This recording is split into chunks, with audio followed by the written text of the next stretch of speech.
तव शुभ नामे जागे, तव शुभ आशीष मांगे, गाहे तव जय गाथा।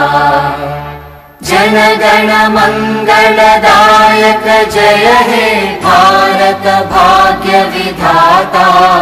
जय हे जय हे जय हे, जय जय जय जय हे।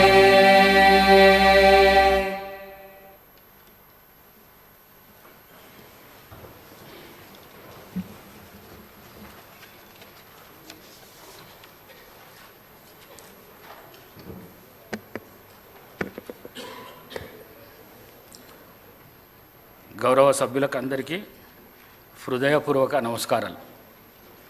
సంతాప ప్రతిపాదన గౌరవ ముఖ్యమంత్రి గారు.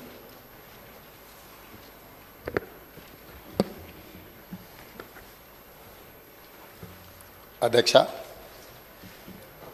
తమరి అనుమతితో ఈ సంతాప తీర్మానాన్ని ప్రవేశపెడుతున్నాను.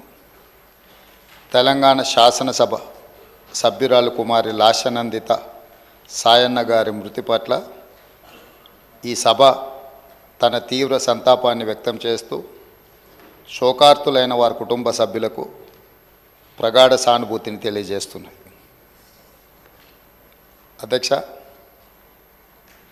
23/2/2024 నాడు సికింద్రాబాద్ కంటోన్మెంట్ శాసనసభ్యురాలు కుమారి లాస్యనందిత సాయన్న గారి ఆకస్మిక మరణం పట్ల ఈ సభ తీవ్ర సంతాపాన్ని వ్యక్తం చేసింది. ఇలాంటి బాధాకరమైన తీర్మానం నేను ప్రవేశపెట్టాల్సి వచ్చినందుకు నేను చింతిస్తున్నాను. కుమారి లాస్యనందిత సాయన్న గారి నాన్నగారైన కీర్తిశేషులు సాయన్న గారు నాకు అత్యంత సన్నిహితులు, ఆప్తులు. చాలా సంవత్సరాలు మేము కలిసి ప్రజాప్రతినిధులుగా ప్రజాక్షేత్రంలో పనిచేయడం జరిగింది.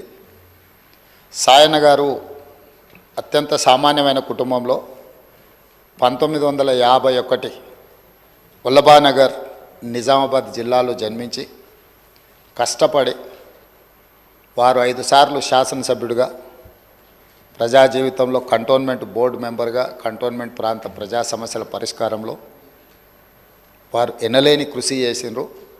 వారు సిట్టింగ్ శాసనసభ్యుడిగా ఉన్నప్పుడే ప్రజా జీవితంలోనే వారు మరణించడం జరిగింది. ఆ తర్వాత వారిచ్చిన వారసత్వాన్ని, వారు నెరవేర్చాల్సిన బాధ్యతలను, వారిని అభిమానించిన ప్రజల కోసం కుమారి లాస్యనందిత కూడా ప్రజా జీవితంలోకి వచ్చి వారు బ్రతుకున్నప్పుడే వారు కార్పొరేటర్గా, ఆ తర్వాత వారి తరఫున వారిని నమ్ముకున్న ప్రజల కోసం వారు శాసనసభ్యురాలుగా ఎన్నికై ప్రజా జీవితంలోకి వచ్చి కష్టపడి పనిచేయాలన్న ఆలోచనతోటి వారు ప్రజా జీవితంలోకి వచ్చారు. 5 సార్లు శాసనసభ్యుడిగా సాయన్న గారు చేసిన ఎనలేని సేవలను దృష్టిలో పెట్టుకొని వారి వారసురాలుగా లాస్యనందితను కంటోన్మెంట్ ప్రజలు వారిని ఎన్నుకోవడం జరిగింది. మనమందరం కూడా 37 సంవత్సరాల చదువుకున్న ఒక యువతి, వెనుకబడిన సామాజిక వర్గాల నుంచి చైతన్యంతో ప్రజలకు సేవను అందించాలని ముందుకు వచ్చినప్పుడు మనందరం కూడా మహిళా సాధికారత కోసం ఎదురు చూస్తున్న వాళ్ళం. ఆ మహిళల తరఫున ప్రజాప్రతినిధి ఇక్కడికి వచ్చి సమస్యల పట్ల వారు చిత్తశుద్ధితో ఈ సభలో పోరాడతారని మనం అందరం భావించాం. కానీ ఔటర్ రింగ్ రోడ్లో వారు ప్రయాణం చేస్తున్న కారు ప్రమాదానికి గురై వారు మరణించడం జరిగింది. వారిని ప్రమాదం నుంచి హాస్పిటల్కు తీసుకెళ్తే అప్పటికే తలకు తీవ్రమైన గాయమై వారు మరణించిందని చెప్పి డాక్టర్లు చెప్పడం జరిగింది. వాస్తవంగా ఆ కుటుంబము ప్రజలతో ఉన్న సత్సంబంధాలు కంటోన్మెంట్ ప్రాంతంలోనే కాకుండా జిహెచ్ఎంసి పరిధిలో ఎవరిని అడిగినా కూడా ఆ కుటుంబం యొక్క ప్రజలతోనే ఉన్న సత్సంబంధాలు, ప్రజా సమస్యల మీద వారు చేసిన ప్రయత్నాలు ఎవరైనా చెప్తారు. ముఖ్యంగా కీర్తిశేషులు సాయన్న గారు మృదు స్వభావి, సమస్యలను పరిష్కరించాలన్న తపన తప్ప రాజకీయాలకు అతీతంగా అందరితో ఒక మంచి సంబంధాలు ఉండి ఆ ప్రాంత సమస్యల కోసం వారు పోరాటం చేశారు. వారు కంటోన్మెంట్ ప్రాంతాన్ని జిహెచ్ఎంసీలో కలిపే విషయంలో కానీ, కంటోన్మెంట్ ప్రాంతంలో అక్కడ ఆర్మీ అధికారులు వాళ్ళ వల్ల కలుగుతున్న రోడ్ల ఇబ్బంది విషయంలో కానీ, ఎలివేటెడ్ కారిడార్ల విషయంలో కానీ చాలా విషయాలలో నేను పార్లమెంట్ సభ్యుడిగా డిఫెన్స్ కమిటీ మెంబర్గా ఉన్నప్పుడు సాయన్న గారు ఎన్నోసార్లు కంటోన్మెంట్ బోర్డు సమావేశాలలో ప్రస్తావించేవారు. ఎందుకు అనంటే వారు ఎమ్మెల్యేగా నేను ఎంపీగా ఈ సమస్యల్ని పరిష్కరిస్తే ఆ కంటోన్మెంట్ ప్రాంత ప్రజలకు న్యాయం జరుగుతుంది, మేలు జరుగుతుందని చెప్పి వారు పరితపించారు. కానీ దురదృష్టవశాత్తు ఎలివేటెడ్ కారిడార్ల అనుమతి, అదేవిధంగా కంటోన్మెంట్ ప్రాంతాన్ని జిహెచ్ఎంసీలో కలపడానికి అనుమతి వచ్చే సమయానికి వారు లేరు. వారి వారసురాలుగా వచ్చిన లాస్యన్ అందిత గారైనా ఆ సందర్భంలో ఉండి ఉంటే చాలా సంతోషపడి ఉండేవాళ్ళు. ఎందుకంటే సాయన్న గారి ప్రజలకు ఇచ్చిన మాట నెరవేరిందని.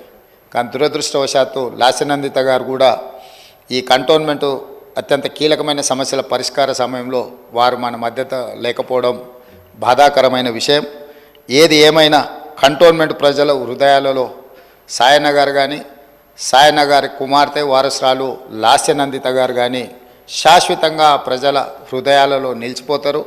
తప్పకుండా వారు ఏదైతే ఆలోచనతోని, ఏదైతే ప్రాంత ప్రజలకు సేవ చేయాలన్న ఆలోచన ఉన్నదో, మిగిలిపోయిన పనులు ఉన్నాయో అవన్నీ ప్రభుత్వం తప్పకుండా పూర్తి చేస్తుంది.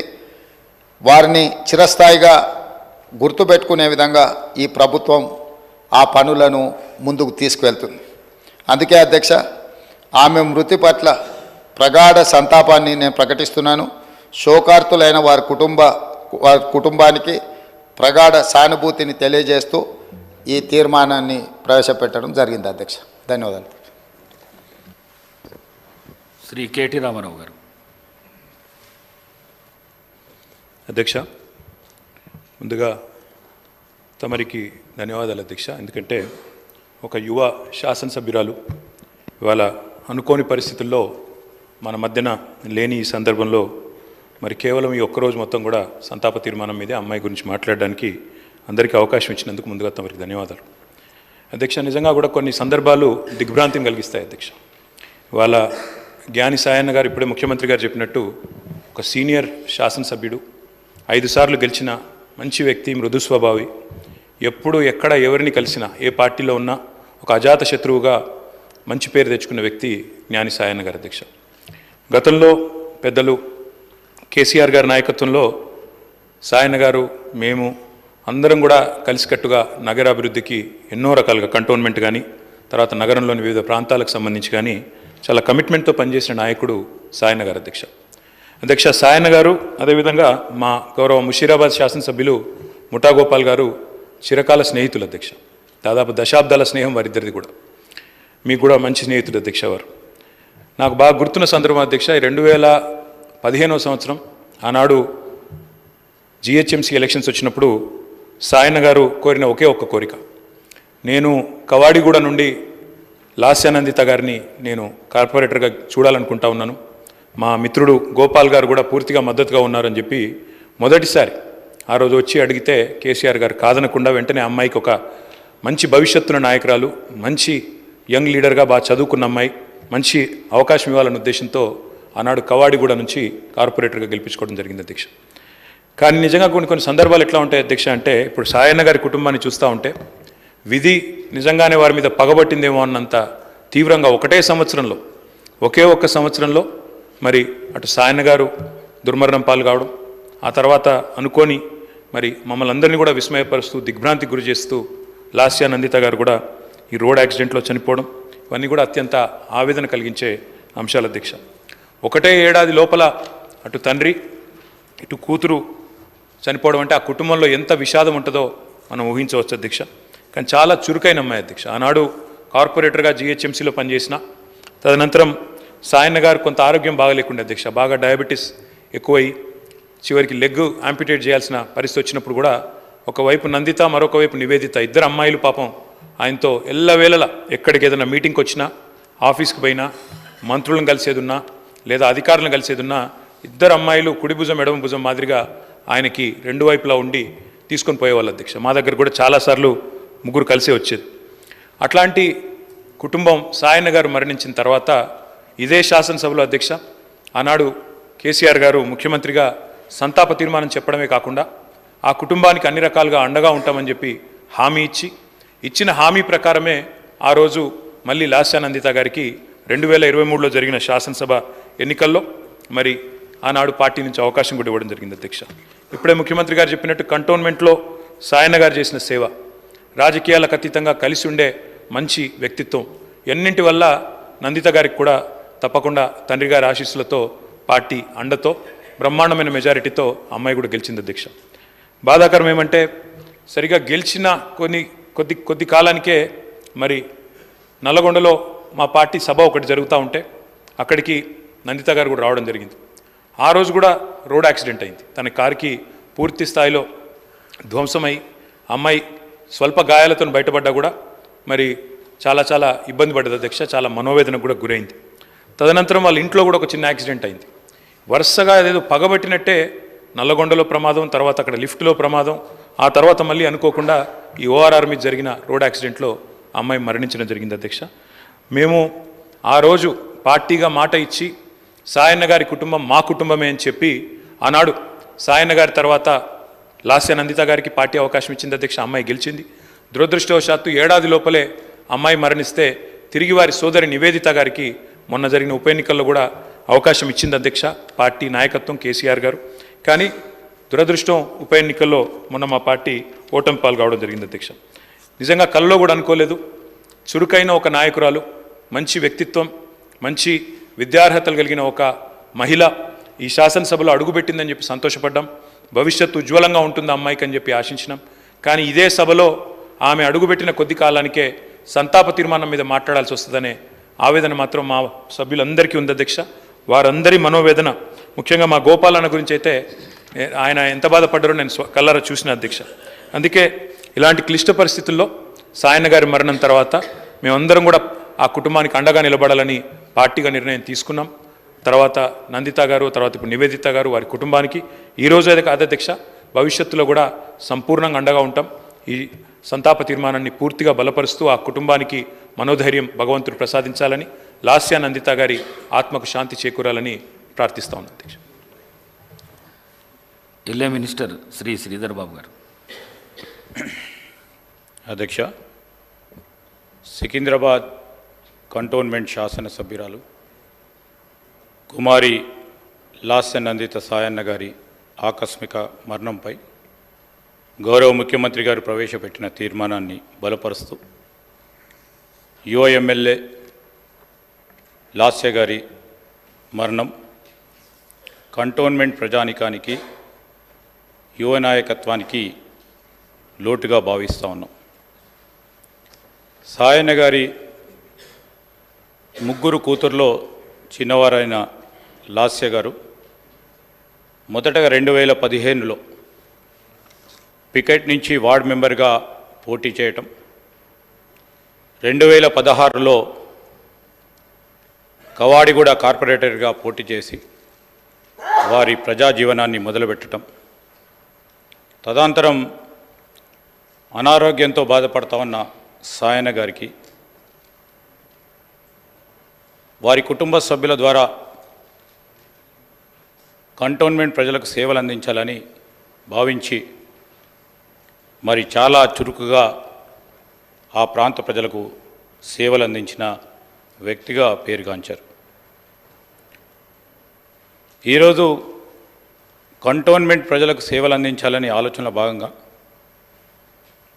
నందిత గారు మరి సాయన్న గారి వారసులుగా ముందుకు సాగాలని ఆ పార్టీ ఆలోచన చేయడం, సాయన్న గారి అనారోగ్యంతో మరణించడం కంటే 2 సంవత్సరాల కంటే ముందే లాస్య గారి తండ్రి సాయన్న గారి కోరిక మేరకు ప్రజా జీవితంలో ఇంకా వేగంగా మెరుగైన రీతిలో పనిచేయడానికి శాయశక్తుల్లో పనిచేశారు.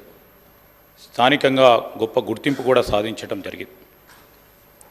అనారోగ్యంతో సాయన్న గారు మృతి చెందగా ఆయన వారసులుగా లాస్య గారు కుటుంబ పరంగా మరి వారందరూ ఆలోచన చేసి కంటోన్మెంట్ ఎమ్మెల్యేగా పోటీ చేసి చిరుప్రాయంలోనే పెద్ద మెజారిటీతో గెలుపొందారు. దురదృష్టవశాత్తు రోడ్డు ప్రమాదంలోనే వారు మన అందరి దగ్గర నుంచి దూరం కావటం చాలా విషాదకరం. శ్రీ సాయన్న గారి వారసత్వాన్ని కొనసాగిస్తూ కుమారి లాస్య నందిత గారు కంటోన్మెంట్ ప్రజల మన్ననలు పొందుతున్న తరుణంలో ఆకస్మికంగా మరణించడం వారి కుటుంబానికే కాకుండా కంటోన్మెంట్ నియోజకవర్గ ప్రజలకు కూడా తీరని లోటని, ఈ సందర్భంలో వారి కుటుంబ సభ్యులకి వారి అభిమానులకు మా ప్రగాఢ సానుభూతిని తెలియజేస్తూ సెలవు తీసుకుంటాను. శ్రీ ఏ మహేశ్వర్ రెడ్డి గారు. ధన్యవాదాలు అధ్యక్ష. ఈరోజు కంటోన్మెంట్ ఎమ్మెల్యేగా లాస్య నందిత గారు మృతిపై సంతాపం తెలియజేస్తున్నాం అధ్యక్ష. కంటోన్మెంట్ ఎమ్మెల్యే లాస్య నందిత గారు అకాల మృతి పట్ల భారతీయ జనతా పార్టీ శాసనసభ పక్ష తరఫున సంతాపం తెలియజేస్తూ ఉన్నాం. ఆమె అకాల మరణం అందరికీ దిగ్భ్రాంతికి గురి చేసింది అధ్యక్ష. చాలా చిన్న వయసులోనే ఎమ్మెల్యేగా గెలుపొందినటువంటి లాస్య గారు, గతంలో కార్పొరేటర్గా కూడా గెలిచినటువంటి అనుభవం ఉన్నటువంటి లాస్య గారు ఒక విద్యావంతురాలు, బీటెక్ చదివినటువంటి లాస్య గారు చాలా పెద్ద భవిష్యత్తు ఉంటుందని మేము భావించాం. అందరితో కలుపుగోలుగా ఉండేటువంటి లాస్య గారు ఈరోజు మన మధ్య లేకపోవడం చాలా బాధాకరంగా ఉన్నది. మరి ఆమె ఆత్మకు శాంతి చేకూరాలని చెప్పేసి ఆ భగవంతుని ప్రార్థిస్తూ ఉన్నాను అధ్యక్ష. లాస్య తండ్రి గారు కూడా 5 సార్లు ఎమ్మెల్యేగా పనిచేసినటువంటి అనుభవం ఉంది. ఆయన వారసురాలుగా వచ్చినటువంటి లాస్య గారు అతి పిన్న వయసులో ఎమ్మెల్యేగా గెలుపొంది ఎంతో భవిష్యత్తును ఊహించుకొని మేము కూడా వారికి చాలా గొప్ప భవిష్యత్తు ఉంటుందని చెప్పి మేము భావించాం అధ్యక్ష. కానీ భగవంతుడు మరోలా ఆమెను తన దగ్గర చేర్చుకోవడం, మన మధ్య నుంచి తీసుకెళ్లడం చాలా బాధాకరంగా ఉంది. మరి వారి చనిపోయిన సందర్భంగా వారి ఆత్మకి శాంతి చేకూర్చాలని చెప్పేసి భగవంతుని ప్రార్థిస్తూ వారి కుటుంబానికి దిగ్భ్రాంతిని తెలియజేసుకుంటూ మరి భారతీయ జనతా పార్టీ తరఫున ధన్యవాదాలు తెలియజేస్తున్నాను అధ్యక్ష. Thank you. శ్రీ మంత్రి పొన్నం ప్రభాకర్ గారు. అధ్యక్ష, కంటోన్మెంట్ శాసనసభ్యురాలిగా ఎన్నికై మొదటి సెషన్, దాని తర్వాత సమావేశాల్లో పాల్గొని ఒక రోడ్డు ప్రమాదంలో 23 ఫిబ్రవరి 24 నాడు మరణించడం జరిగింది. వారికి సభ పక్షాన హైదరాబాద్ ఇన్ఛార్జ్ మంత్రిగా ఆ రోజు చనిపోయిన వెంటనే ముఖ్యమంత్రి గారి సూచన మేరకు, ఆదేశం మేరకు అక్కడికి వెళ్ళి ప్రభుత్వం తరఫున కూడా అన్ని చర్యలు తీసుకోవడం జరిగింది. వారి ఆత్మకు శాంతి చేకూరాలని ఆ భగవంతుని ప్రార్థిస్తూ, మరి సాయన్న గారు కూడా కరెక్ట్గా కనీసం 4 రోజుల ముందు, అంటే ఒక సంవత్సరం 4 రోజులు తక్కువ, ఒకటే సంవత్సరం లోపల ఇద్దరు మరణించినారు. ఒక యువ శాసనసభ్యురాలుగా హైదరాబాద్కు సంబంధించినటువంటి నగర అభివృద్ధిలో ఉన్నటువంటి ఒక 15 మంది శాసనసభ్యుల్లో తను కూడా ఒక పాత్ర వహించి ఈ హైదరాబాద్కు సంబంధించిన అభివృద్ధికి ఒక భాగస్వామిగా ఈ యొక్క యువ శాసనసభ్యురాలుగా ఉంటుందని ఆశించాం. కానీ ఆకస్మికంగా జరిగిన, ఇంతకుముందు గౌరవ ముఖ్యమంత్రి గారు చెప్పిన, మిగతా గౌరవ సభ్యులు చెప్పినట్టుగా విధి వెంటాడినట్టుగా 2-3 ప్రమాదాల నుంచి బయటపడి చివరికి రోడ్డు ప్రమాదం లోపల మృతి చెందినటువంటి పరిస్థితి దృష్ట్యా మరి వారి మరణం మనందరికీ కూడా తీరలోటు. వారి కుటుంబ సభ్యులకైతే మరి సాయన్న గారు కానీ మిగతా ఇవన్నీ కుటుంబంలో జరిగిన పరిణామాల పట్ల తీవ్ర సంతాపాన్ని వ్యక్తం చేస్తూ వారి ఆత్మకు శాంతి చేకూరాలని ప్రార్థిస్తాను. శ్రీ బలాల గారు.